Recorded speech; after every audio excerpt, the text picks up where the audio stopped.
Zhou Yi heavily drags a huge piece of the monster's shell on his back, gritting his teeth from exertion. Other people can be seen behind, also carrying parts of the carcass, and the sun casts a reddish light on the streets. In the center of the street lies a giant, dead creature with sharp teeth and insect-like eyes. A man from above shouts loudly, ordering everyone not to stop or they will be left without dinner. The workers continue to dismantle the carcass, some already weakened and collapsing from fatigue. The man at the top demands that no one stop and keep dragging until he collapses. One of the men struggles to get up, apologizing. Zhou Yi bent under the weight, trying not to fall. A suppressed cry of despair escapes from his lips. A stout man stands behind him, shouting that Zhou Yi is trash and demanding that he not hesitate. Zhou Yi, gritting his teeth, agrees and continues working. Zhou Yi's eyes reflect determination and depression. He introduces himself, "My name is Zhou Yi," mentally adding that he is just an ordinary person trying to survive in this hell. 2026. The cityscape looks peaceful. The blue sky and high-rise buildings give the illusion of normal life. Suddenly, the tranquility collapses. The city is hit by a catastrophe beyond scientific explanation. Giant monsters burst out of the ground, worms and monstrous creatures wreaking havoc and destruction. Humans faced endless hordes of monsters that turned the earth into a deadly dungeon. This nightmare was called the Abyss. The Abyss released an unknown radiation from which some people gained supernatural abilities. Those who received these powers were called the Awakened, but those who had not awakened their abilities were forced to do the dirtiest and hardest work to survive. Zhou Yi and a group of men drag a huge piece of shell, while someone shouts to indicate where to carry it. Workers are loading parts of the monster carcass into a truck with their last strength. Shouts are heard, giving the command to push. Zhou Yi and another worker fall to their knees in front of the truck, exhaling in exhaustion. Before he can catch his breath, Zhou Yi notices a punch flying at his face. A man with a cold stare slaps him sharply on the cheek. His attacker yells at him, accusing him of deliberately trying to look pathetic. His voice is full of irritation. Zhou Yi lowers his head, holding his face, but remains silent. Then he raises his head, his lips curving into a grin. He asks the commander if his arm is tired from the blow. The commander looks at him with contempt and demands that he continue working or else let him leave. Zhou Yi grits his teeth and agrees. The commander demands that the carcasses be moved before dark or no one will get any food. Zhou Yi confidently replies that they will do everything. Suddenly, a huge chunk of the monster's carcass begins to move, causing everyone nearby to panic. Zhou Yi warily looks at the trembling ground, suggesting that it might be an earthquake. In front of him, a giant monster with a huge mouth appears out of the ground, ready to swallow him whole. Zhou Yi's eyes widen with horror. He realizes that this is the end. The commander, looking at what's going on, notices in shock that one of the monsters is still alive. People run away in panic, screaming in fear as the giant creature lashes out. Zhou Yi rushes as hard as he can, but the commander, not letting him get away, rushes after him. The commander abruptly fires a powerful shot, accompanied by an explosive flash. Zhou Yi gets shot in the leg and flies forward, blood spurting from the wound. Zhou Yi is breathing heavily, his face distorted with fear, but he still turns his head, reacting to the voice. The commander points his gun at him with a smirk, savoring the moment.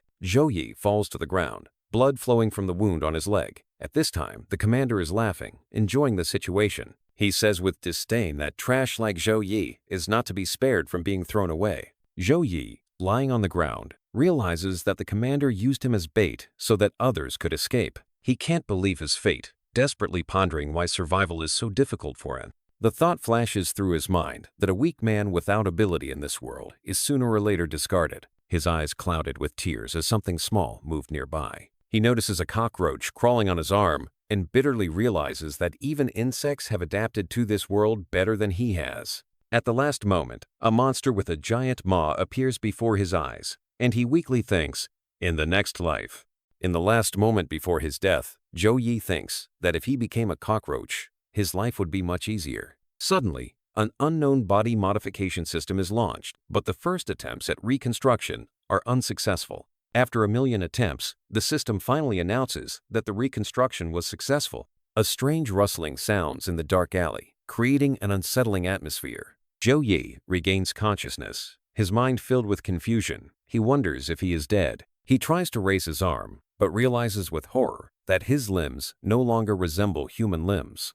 Up ahead, he notices a mirror, which causes him to move closer to examine himself. A cockroach appears in the reflection in front of him, and his eyes, widen with shock. The realization slowly dawns on him. He has become a cockroach, and his own reflection frightens him. In a panic, he screams, not believing what is happening. "Mommy, have I really become a little cockroach?" The protagonist is surprised to realize that he has an extra pair of arms. However, moving them does not cause him any discomfort, as if he had always had them with him. He notices that the only thing causing him discomfort is the new muscles on his back, which he's not used to yet. Before he can make sense of the situation, he suddenly starts to fall, frantically screaming and trying to stop it. As he falls, he realizes that his wings move if he controls his back muscles. However, he does not yet know how to control them. Frustrated with his situation, he exclaims that if he had known his dying wish would come true, he would have chosen something else. Suddenly, a shining silhouette appears before him, calling him an insatiable human being and rebuking him for mocking the feelings of the cockroach god. The creature goes on to say that in the last 5,000 years, he is the first person to have begged the cockroach god for strength. However, he is now disappointed in his new state of mind. The hero realizes that his expectations have been met and is surprised to notice that the manga did not deceive him.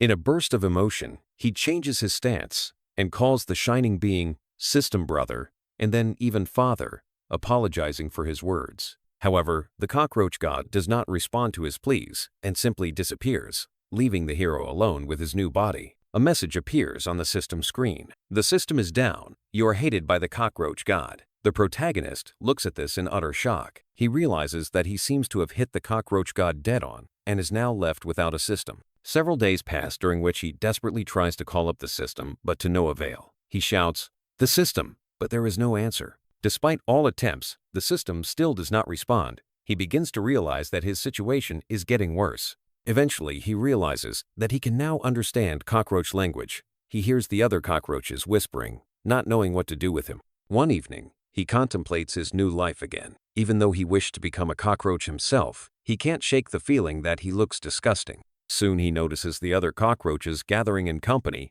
and eating something with gusto. He looks at it with disgust and then realizes that it's their own feces. One of the cockroaches happily declares that poop should be eaten while it's hot and calls him to join the feast. Terrified, he screams for the man to stay away from him, not wanting to participate in this madness. However, the cockroach doesn't give up, holding out a piece to him. Zhou Yi throws himself at it in panic, repeating that he doesn't want it. The cockroach tries to justify himself to his fellow cockroach, but the latter claims with obvious resentment that he was shot in the heart. However, the protagonist is not interested in apologizing. He points out that his offender's breath smells like shit and advises him not to open his mouth before speaking. Gradually, he begins to realize that his human genes have made him stronger, but at the same time, he is frightened by his new tastes. He begins to like the smell of slop. He realizes that if he doesn't find normal food, he'll wake up one day with his face buried in a pile of waste. As he surveys the dump, he remembers that the thick plastic bags block cockroach receptors,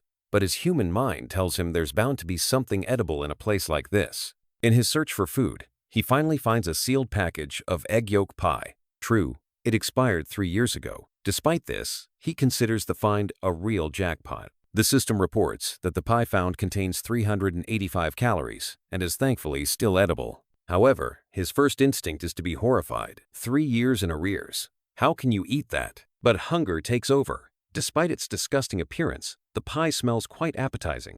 Zhou Yi decides that this is a real delicacy for cockroaches, and as he gorges himself on chunks of stale food, he rejoices in his transformation. 10 days later, he sits with another cockroach, contemplating his new life. The cockroach god never showed up, and he realizes that his dream was a mistake. This life is not at all as simple as he thought, and is completely unsuitable for a human being. Zhou Yi even thought of ending this life, but no matter what he did, it didn't help him. After all, we all know that even poisons, water, and falls won't do anything to him. In that case, he decides to find a natural enemy of cockroaches to die. But, remembering the incident with a huge monster that ate him, he is afraid to even think about such a thing, and therefore decides to stay alive. In any case, cockroaches are social insects. If he can rule the colony and become king of the cockroaches, his chances of survival will greatly increase. Zhou Yi no longer cared that he had lost his connection with the cockroach god, because with the knowledge from human life, he could gain a happy life. He started by complimenting his fellow man,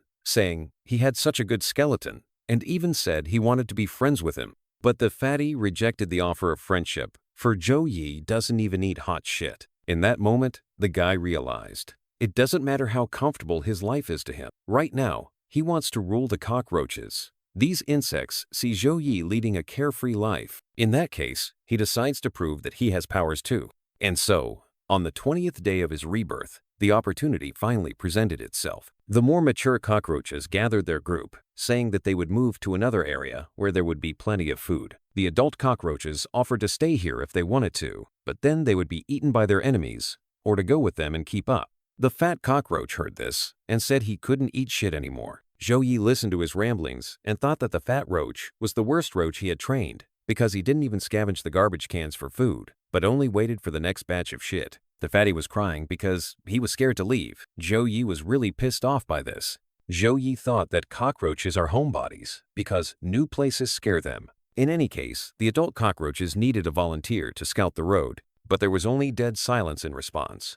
Zhou Yi decided not to help this herd. After all, he wasn't feeding on their shit anyway. To his surprise, the cockroach god came out to contact him, saying that if Zhou Yi accepted this task, the cockroach god would consider forgiving him. At this moment, Zhou Yi resolutely raised his hand, declaring that he would lead them all. The fat cockroach was impressed with Zhou Yi, calling him very brave. Zhou Yi was ecstatic, for at last his cheat code was back. Soon, Zhou Yi and the fatty were at the new place. Zhou Yi realized that their mission was to cross this fence. It's quite quiet, so it was easy for Zhou Yi to do so, but the fat man claimed he didn't know anything. It turned out that when the settlement runs out of food, the adult cockroaches send the younger cockroaches to search and explore the new area. But this world is so, and swarms with their natural enemies, so the survival rate among the reconnaissance squad is very low, because they can be destroyed at any time. Zhou Yi was frightened, for this was a common suicide. He even thought that the cockroach god had done this intentionally, to thus appease him when Zhou Yi died.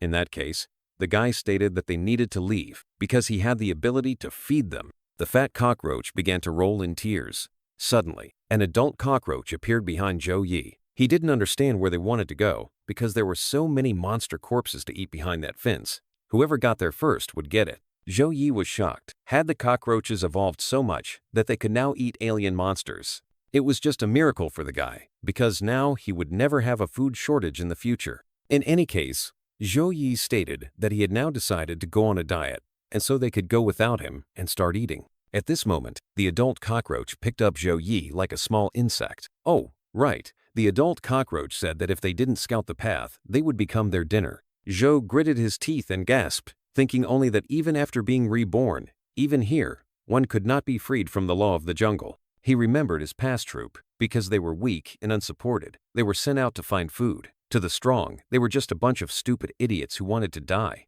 The commander felt that going out in search of food was their reward on the road to survival. The adult cockroach also said so, saying that they should thank him, because he was giving them a chance to survive, and then threw Zhou Yi down. Soon, the adult cockroach landed on Zhou Yi's face. The guy, under the onslaught of this cockroach, realized he had to return the cheat. He realized that simply becoming a cockroach eating everything was not enough, because it was not enough to survive the apocalypse. Zhou Yi decided he would become stronger. Soon, a group of small cockroaches set out to explore. Zhou Yi ordered the cockroach brothers to keep their eyes open and move forward. If an enemy appeared, they should immediately inform him. Zhou Yi didn't like the fatty being so close, but the fatty could be understood. Even cockroaches can be scared. The boy looked ahead and thought about the fact that this fence looked strange. There is no river here, so why are there rocks against the waves? Observing the larvae, one of the adult cockroaches offered to go after them, as there were no signs of danger. The cockroach agreed. After all, you can't let those maggots get the food first. The adult cockroaches are rushing forward. If enemies appear, they will eat the larvae first. Zhou Yi was indignant. Adult cockroaches can fly, and they themselves will forgive them to go exploring. He called them a bunch of good-for-nothing slackers. Suddenly, something caught Zhou Yi's attention. Hence, he turned around. He saw a huge red eye in front of him, which made him horrified. Now Zhou Yi realized that those rocks weren't rocks. They were damn toads. They used the protective disguise of rocks to make the victim get hooked. While the fatty was crying in despair, the toad had already launched an attack with its tongue. Zhou Yi ordered everyone to run away as soon as possible, but the toads were stronger, and so many little cockroaches fell a brave death. The system notified Zhou Yi that an enemy had been detected. It was a mutant toad. These toads were stronger than normal toads, but their weakness, they couldn't see stationary prey. The fatty cried out in fear, but Zhou Yi ordered him not to move. After all, toads don't see stationary things. Meanwhile, the cockroach god wanted to give Zhou Yi a choice. For one thing, it will mark a safe route, and Zhou Yi can get out of here. In the second, you have to rescue another cockroach and accept your first loyal subject on your way to becoming king of the cockroaches. Zhou Yi, listening to the cockroach god, didn't understand. How could one become a cockroach king if one died? Suddenly, the guy turned around and looked at the fat man. Zhou Yi remembered the moment of betrayal, because at that moment, he had hoped that someone would come back and help him. While the cockroach god was counting down, Zhou Yi took the fat cockroach by the hand and flew with him because he wished someone would save him like he once did. Speaking of which, the fat one needs to go on a diet. Fatty confessed his love to his cockroach brother, but Zhou Yi told him to shut up as his breath stinks of shit. But what is it? A huge toad has already opened its mouth to swallow the couple. Here it is, the tipping point. Zhou Yi threw the fatty forward, sacrificing himself. The last thing the fatty saw in front of him was his cockroach brother, Zhou Yi, in the mouth of that vile toad. One bite, and it's done. Zhou Yi passed the cockroach god test. This really touched the cockroach god, and so now Zhou Yi has a system available. In that case, the ability, absorption of all things, was activated. Zhou Yi began to gain new skills, sticky tongue, and acid mutant toad slime. Meanwhile, the mutant toad's head exploded, making green blood everywhere. For dessert, Zhou Yi received a special award. Yes, he's gotten a body transformation. Now he's not just a simple cockroach, he's an enviable groom for you lovely ladies. Zhou Yi burst out of the mutant toad's body, shouting joyfully that he was back. The cockroach god was impressed that Zhou Yi had kept kindness and justice in his heart in a difficult situation. Now he is worthy to become his follower. Zhou Yi didn't understand. Would he really have to become a cockroach again? The god of cockroaches explained, "Cockroaches are cockroaches. Consider them immortal. Since Zhou Yi is immortal, should I care about his appearance?" Zhou explained that he was not good with literary language at school, so he asked God to say it in a simpler way. The infuriated cockroach god explained that Zhou Yi now had the power of immortality even in human form.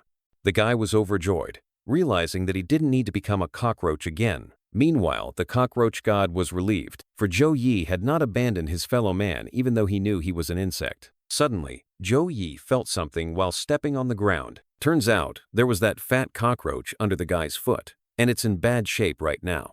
The cockroach god was not happy. He had crushed the partner he had just saved. Zhou Yi realized that he had turned into a human since he had saved the fat man. Would he really become a cockroach again, since he killed the fat man? While Zhou Yi had the god of cockroaches behind him, the guy was thinking about the fact that his life would depend on his acting skills. The moment the cockroach god wanted to do something about Zhou Yi began to cry. He wept because the god had let him live. Zhou Yi raised that fatty with all his heart, and now he sprawled on the ground. In that case, let fate take him with him, for he can't live without his fatty brother. God thought about the fact that these two had a strong bond. In that case, he stated that the fatty was not dead, and therefore asked Zhou Yi not to cry. As it turns out, the fat man is not dead. He will never die, because he is the protector. As long as Zhou Yi is alive, the fat man can be resurrected. God explained, Zhou Yi needs to kill mutant monsters to gather energy and resurrect him again.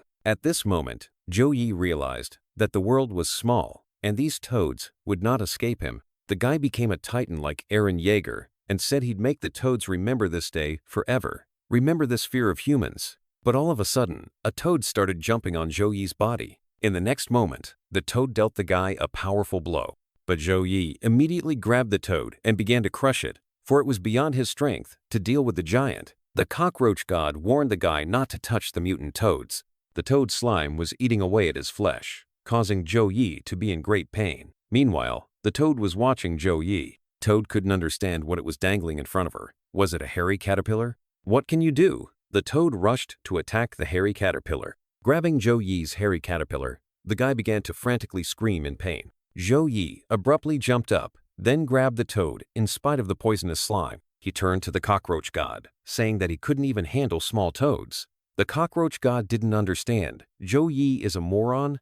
Toads fight using their abilities. He didn't understand why Zhou Yi didn't use his abilities. Abilities? What ability are we talking about? Zhou Yi didn't understand it. Then Bo explained. Eat a toad to get its abilities and antibodies. The more monsters he eats, the stronger he will become. You have to eat anything to become a god. In that case, Zhou Yi decided to roast the toad first. But the cockroach god just put a toad in Zhou Yi's mouth, making him feel uncomfortable. Yes, Zhou Yi had a very strong thirst for strength, but when he tasted the toad, all he could feel was a vile feeling in his mouth. Zhou started throwing up, because he can't do that. The cockroach god declared that if he didn't, he would be eaten by the toads he was now surrounded by. 2 seconds later, Zhou Yi was already completely surrounded by toads. At that moment, Zhou Yi realized that he had spent a lot of effort to survive. But what about now? Now, he couldn't eat an ordinary toad? No. Now the meat is coming into his mouth. But why is he so disgusted? Anyway, Zhou Yi did what he needed to do. The system announced that after absorption, biological abilities were detected. Acid slime, frog jumping, and muscle stretching were obtained. Zhou Yi now realized that the toad's abilities didn't work on him. He stomped, kicked, and killed the toads one by one with grace. He even got bored, because now he was invincible. But suddenly, Zhou Yi was blinded by a bright light. Looking closer, he noticed that this group of people who thought Zhou Yi was a naked pervert. Otherwise, how could he explain what he was doing to the toads? It's embarrassing to even talk about. Zhou Yi was overjoyed. Had the comrades really come to save him? But suddenly, he began to be shot at, to which Zhou Yi was extremely surprised. Zhou Yi is standing in the middle of the wasteland, with massive military trucks lined up in front of him, armed soldiers peering out of them. He clearly did not expect such an encounter. Seeing the emblem on the armored vehicle, he whispers in panic, "Elimination Squad," realizing who he's dealing with. He recalls hearing about this organization in a past life. They are elite fighters protecting humanity from monsters during the apocalypse. Their job is to fight monsters on Earth and in the abyss, as well as maintain order and protect the people in the cities. The people living under their protection have returned to a peaceful life. To meet them here means that the situation is serious. With hope in his voice, Zhou Yi asks, "Comrades, have you come to save me?" The next moment his body is pierced by numerous arrows. He looks at them in shock, realizing that saving them was the last thing they were going to do. He falls to the ground, and the soldiers continue to hold their weapons at the ready, making sure the target is hit. 3 fighters in heavy armor approach his prostrate body, reporting, "Ready for capture." Zhou Yi, despite his condition, weakly raises his hand and tries to object. Wait, but his body trembles, and the soldiers are in no hurry to change their minds. The system activates, informing him that he can now freely control all the muscles in his body. Seeing that the target is still moving, the squad leader shouts, "The target is a danger. Everyone take a fighting stance." Zhou Yi tries to negotiate. "Hey guys, wait. I'm not a criminal. Let me explain myself." But his words go unanswered. One of the soldiers gives the order, "Fire on target." Suddenly, a woman's voice is heard giving a new order, "Take him alive." Zhou Yi was furious. What the hell is this? Can't you understand human words?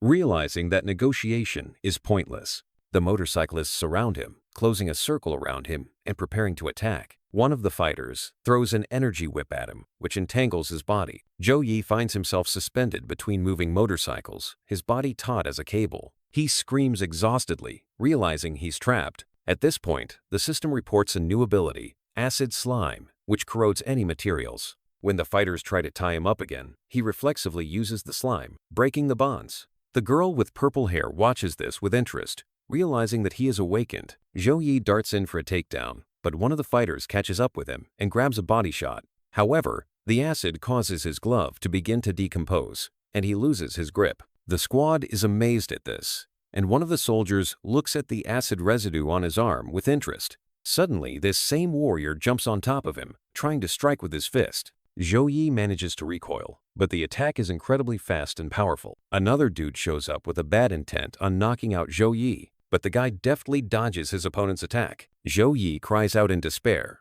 resenting the injustice. Where are the cheats already? At this moment, the system activates his ability. Soon, Zhou Yi abruptly rushed forward at an incredible speed. Upon landing, he's surprised but pleased that the ability worked. Glancing back at his pursuers, he grins smugly, realizing he has a chance to escape. As he jumps, he taunts his opponents. "Still want to catch me? Ha ha ha ha." Suddenly, his expression changes as he notices something amiss. In flight, his leg is yanked sharply by the light whip, causing him to lose his balance. The purple-haired girl sitting on the car smirks. So? Thought you'd run away from me? She effortlessly tosses him aside, and he screams helplessly, lying on the ground. In the next instant, her whips completely entangle him, restraining his movements, and he panics as he realizes he's trapped again. Zhou Yi finds himself completely bound by purple threads, and the purple-haired girl standing over him asks the soldier what his number is. The soldier reports that he is the 13th.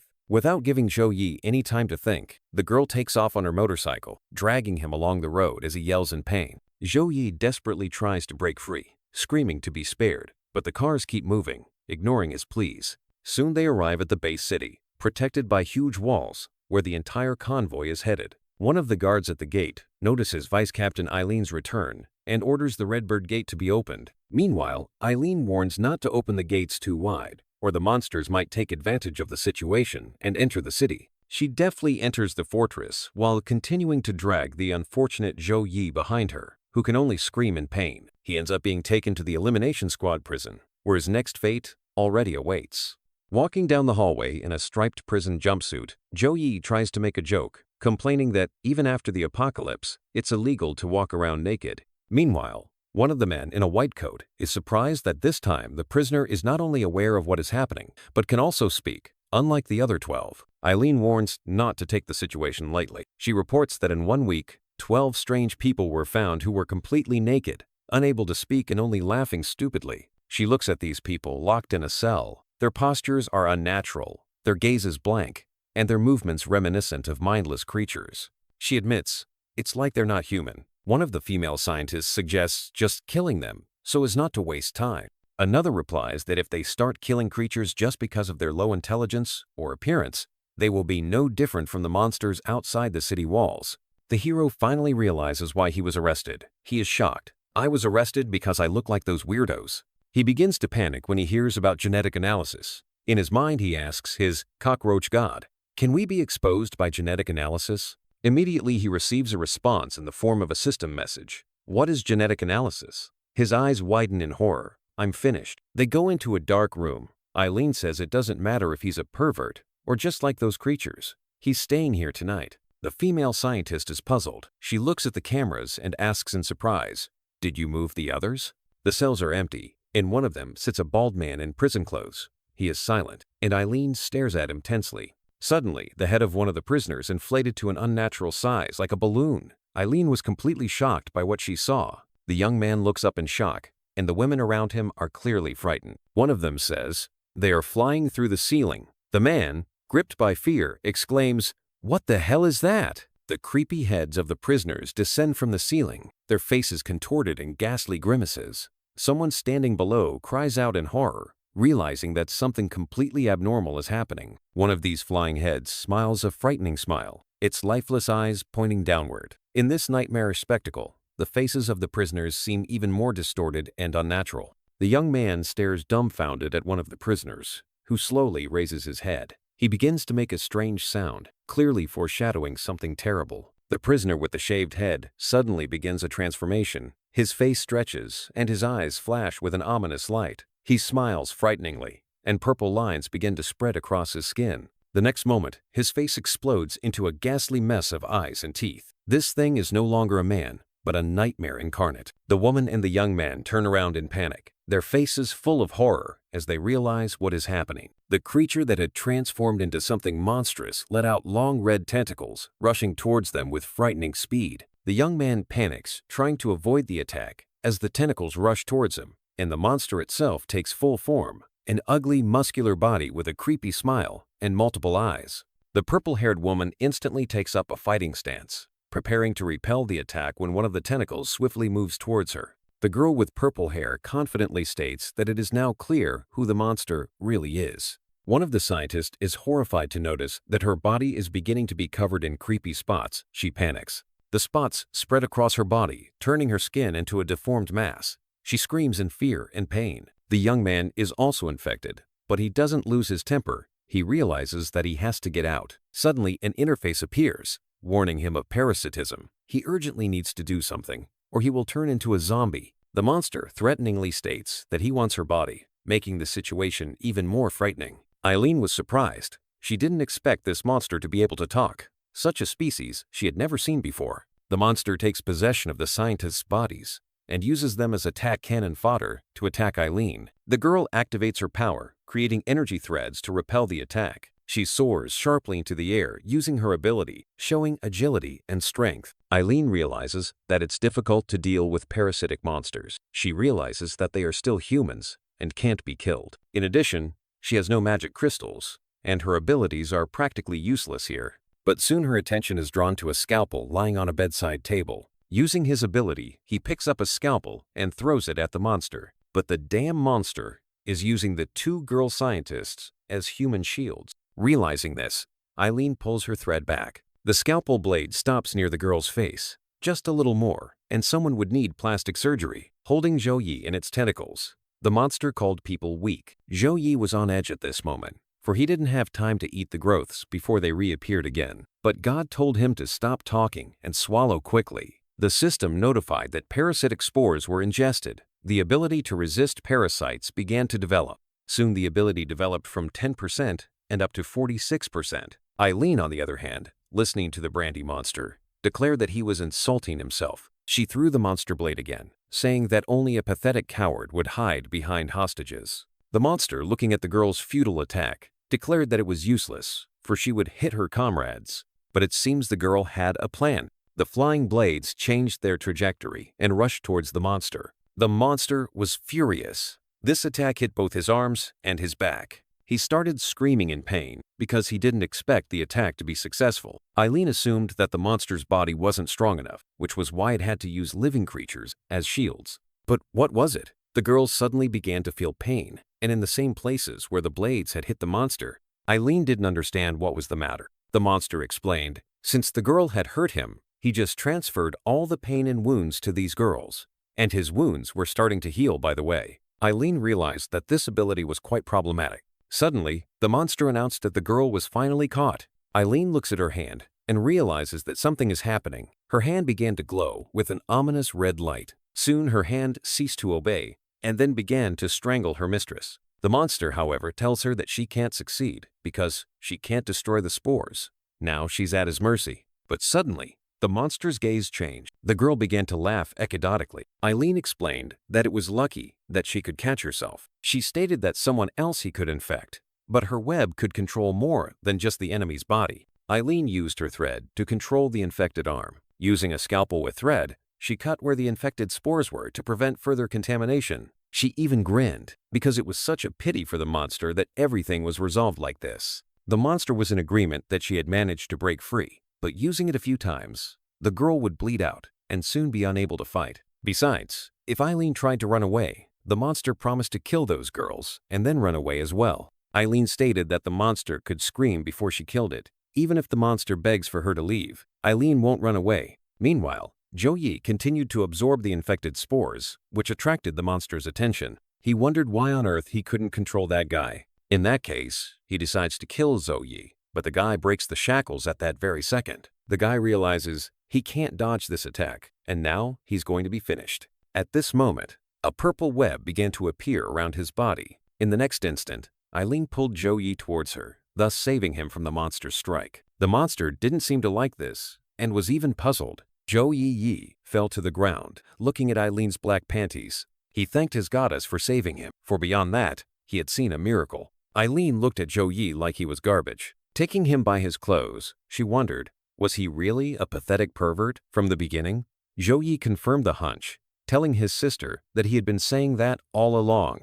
Eileen let go of the guy and came to a conclusion. Since the monsters can't infect him, she has two options. First, they die together, and second, she stops the monster and he tells the world. Zhou Yi didn't know what to say, but in the next second, he stepped forward and declared that he was choosing the third plan. Eileen didn't understand. What other third plan was there? Zhou Yi said that they would team up and beat this guy into a vegetable together. Eileen was surprised that Zhou Yi wanted to go for this at the cost of his life. At this moment, Zhou Yi recalled the moment of his death, the moment when he was abandoned. What Zhou Yi hated most about people was when they, under the influence of their own cowardice, threw their comrades to be torn apart by monsters. The guy stated, "People who abandon their comrades are worse than monsters."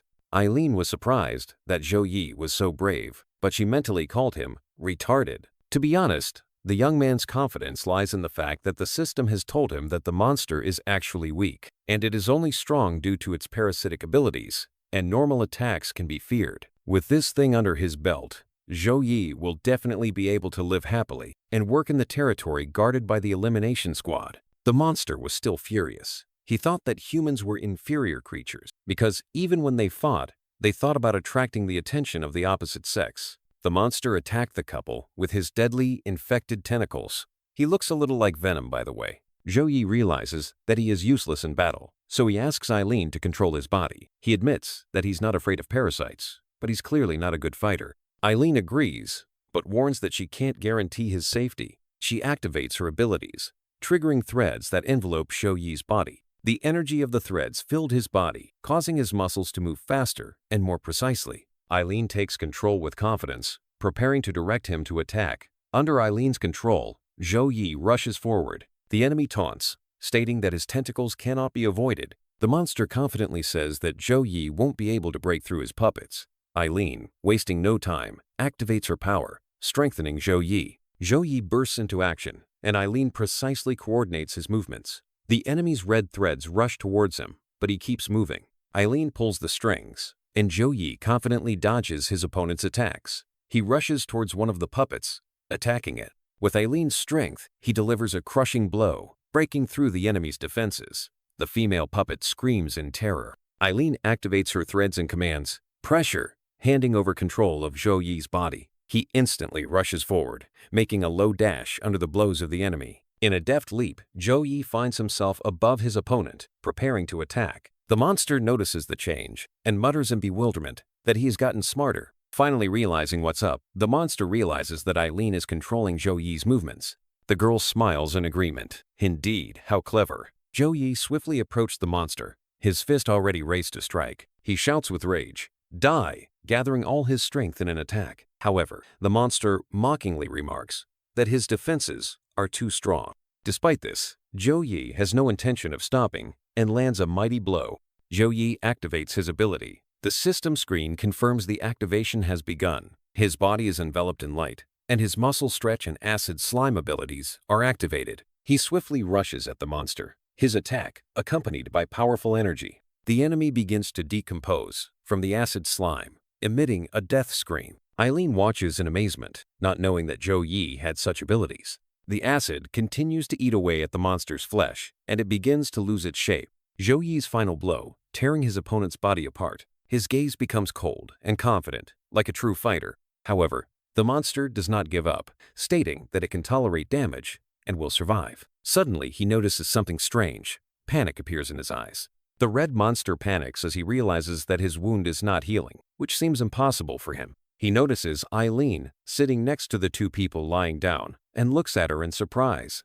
Eileen reports with a smug smile that she has already managed to get rid of his parasitic spores. The girl clutches something disgusting, covered in blood in her hand, and crushes it with ease. Looking at the result, she admits with a chuckle that she enjoys seeing the monster in this state. The monster falls silent, its eyes widening in horror as it realizes the situation is out of control. Suddenly, it opens its mouth, and strange sounds start coming out of it. Soon, the bloated heads begin to explode, followed by a waterfall of blood. Zhou Yi and Eileen watch in amazement, not immediately realizing what the monster is up to. Zhou Yi didn't understand. Was the monster really collecting blood from corpses? The creature begins to transform, its body beginning to churn and change, an ominous eyeball peering out from the depths. Eileen and Zhou Yi tense up, their gazes full of concentration. Clearly, something is going wrong. The blood begins to bubble and form a new sinister mass. The process seems irreversible. The swirls of bloody substance continue to swirl, forming something even more dangerous.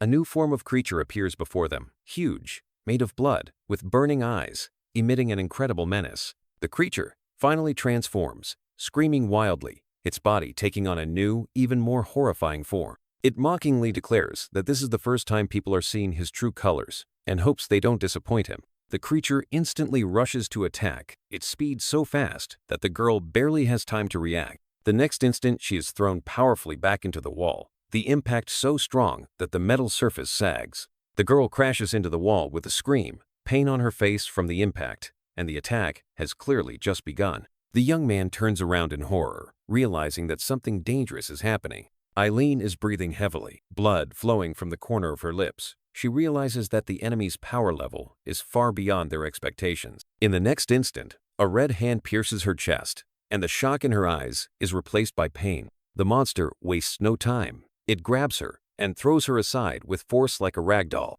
The girl flies through the air, hitting the walls at tremendous speed. However, the monster doesn't stop. He follows her, intent on finishing what he started. The girl falls, shattering the tiles beneath her, her body covered in wounds and her mind clouded with pain. The monster slowly approaches, watching her helplessness, his predatory smile growing wider. Suddenly something hits him, forcing him to stop. He is surprised. Who dared to attack? He turns his head and notices a young man standing behind him. The young man panics as he realizes how bad it is, but it's too late to retreat. The monster rushes at him with wild speed, and the guy only manages to shriek in surprise. The beast's blow of incredible force sends the young man flying, blood spurting from his mouth. It crashes into the wall with a clatter, leaving a deep dent in it. An alarming message pops up on the screen. Danger! Broken bones all over the body, internal organs damaged. Then the system reports, lethal damage detected. The immortality skill has been activated. The regeneration process begins. The body recovers, and the damage disappears. His legs regain their strength, and he slowly rises to his feet. Upon waking up, he screams in terror, thinking he is dying. The cockroach god warns Zhou Yi, "Don't move. If you get hit again, I don't guarantee recovery." Zhou Yi lies on the floor, pressed into the surface, and realizes that the only way to save himself is to play dead. He barely opens his eye as he watches the scene and mentally tells the girl to hang in there, because victory depends on her. The monster, exuding a terrifying aura, approaches while Zhou Yi remains motionless, hoping that the enemy will lose interest in him. The monster looks at his lying body with disdain and grinning utters, "So weak, so weak." Suddenly there is the sound of a blow, and the monster flinches, clearly not expecting the attack. The girl rushes to attack at breakneck speed, her strike aiming straight for the monster's head. However, the monster reacts faster than she expected and intercepts her leg, preventing the attack from reaching its target. The girl is in shock. She can't believe her attack didn't work. The monster, smirking, intercepts her movement and then tosses her aside with fury. With savage force, he slams her to the floor again, leaving deep cracks where he hit her. The monster didn't want to stop. He tossed the girl straight up into the ceiling. Eileen was bleeding, just a little more and she would be finished. The monster ripped out an iron chair, saying that they had once chained him to this place. Expressing his displeasure that he was uncomfortable, he picked up an iron chair and threw it at the falling girl. Eileen slammed into the wall with such force that she couldn't move. Her both legs were broken, causing the girl to be in a hell of a lot of pain. Luckily, she could still control her arm. Zhou Yi watched what was happening, realizing that he couldn't help her right now. Even the vice captain of the elimination squad can't destroy this monster. Zhou Yi wondered, then who could save them? At that moment, someone called out to the young man. It was a scholar who asked for something to give to Eileen. In his hands was some kind of red crystal that should unleash Eileen's power. Not thinking long, Zhou takes this crystal, but comes to the conclusion that he does not even know how he can give her this stone. The monster was closing in on the girl. At this moment, the cockroach god appears and informs that Zhou Yi can get through to the girl using his muscle stretching skill. According to his calculations, the success rate is 10%, which Zhou Yi was not very happy about, because 10% is very little. God asked him to choose either 10% to try and it would work out, or 100% that he would die without doing anything. Gritting his teeth, Zhou Yi made up his mind. He started to stand up, activating the skill of stretching a muscle. To hell with it! Zhou Yi rushed forward towards the girl, but the monster immediately noticed his body movements. The cockroach god didn't expect the monster to react so quickly, and now the chance of survival was 5%. In that case, Zhou Yi would have to fight. Taking a leap, Zhou Yi found himself above the monster's head. God stated that there was only a 1% chance of success, but for Zhou Yi, it seemed like he had succeeded. But suddenly the monster caught hold of the guy's leg, and then wondered what he was doing. There was now 0% chance of success, and Zhou Yi was sealed into the ground with a sharp movement. Wallowing on the floor, the monster decided to crush the guy's pesky head. Zhou Yi began to think about the fact that there was no chance of him succeeding at anything. But still, this was his last chance. With a sharp movement, it threw the red crystal at Eileen. After that, the monster crushed Zhou Yi with its huge foot. The monster began to roar like crazy, calling the young man a weakling. But suddenly, his gaze changed. Beneath his foot, he noticed a still-alive young man being enveloped by a purple thread. Looks like Mr. Red Monster's in trouble. It was then that the monster realized that this web was connected to that girl. Meanwhile, Eileen said that she was touched that Zhou Yi had handed over the magic crystal to her at the risk of his life. At this moment, a purple web began to envelop her entire body, and after moving his hand, the monster also began to be absorbed by the web, which he was clearly not happy about. The girl pulled the web toward her, and the monster lost its balance and fell to the ground. Calling the spider sword into her hand, the girl jumped up to end this battle once and for all. But it's not over yet. The red monster was alive, plus it stated that humans were still weak, even if they used their power. He easily broke the spider sword in half. Then he grabbed the frightened Aylin by the neck. In the next instant, the red monster viciously pierced the girl's body, making her blood everywhere.